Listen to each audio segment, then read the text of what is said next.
Nagbunga na magandang resulta ayon kay Pangulong Ferdinand R. Marcos Jr. ang pinaigting na kampanya ng pamahalaan laban sa tax fraud. Tumaas ang kita ng pamahalaan. Malaking tulong din na dyan ang mahigpit na pagpapatupad ng batas sa pagbubuwis. Si Alvin Baltazar ng Radyo Pilipinas sa Balitang Pambansa. Kumbinsido si Pangulong Ferdinand R. Marcos Jr. na maganda ang ibinunga ng maigting na kampanya ng gobyerno kontra tax fraud at iba't ibang pandaraya sa pagbabayad ng buwis.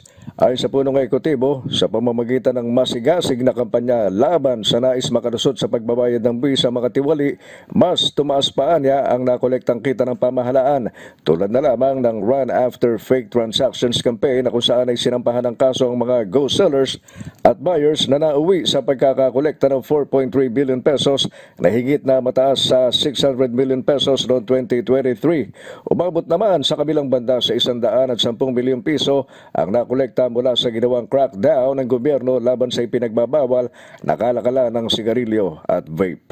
The run after fake transactions led to the filing of cases against ghost sellers and buyers and the collection of more than 4.3 billion pesos, a significant jump from the more than 600 million pesos collected in 2023. Bukod dito ay naging aktibo din anya ang Bureau of Internal Revenue o BIR sa pagpapatupad ng umiiral na batas na may kinalaman sa pagbubuwis. Inilahad ng Chief Executive na umabot sa 307,000 establishmento ang binisita ng BIR at naging subject ng kanilang verification na nagbunga naman ng 257 million pesos na halaga ng koleksyon. Sabi ng Pangulo, malinaw ang mandato ng BIR na maging mapagmatiyag at magsilbing tagapagbantay sa sistema na kung saan ay matiyak na bawat piso na nakokolekta ay magagamit sa mga programa na magbibigay ng serbisyo sa mamamayan.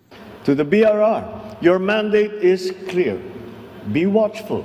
Be guardians of a system that ensures that every peso that is collected is channeled into programs that serve our people. Sa isinagawang 2025 National Tax Campaign Kickoff, ipinagmalaki ng Pangulo na sa kauna-unahang pagkakataon matapos ang 2 dekada ay pumalo sa halos 3 trilyong piso ang nakolektang buwis ng BIR.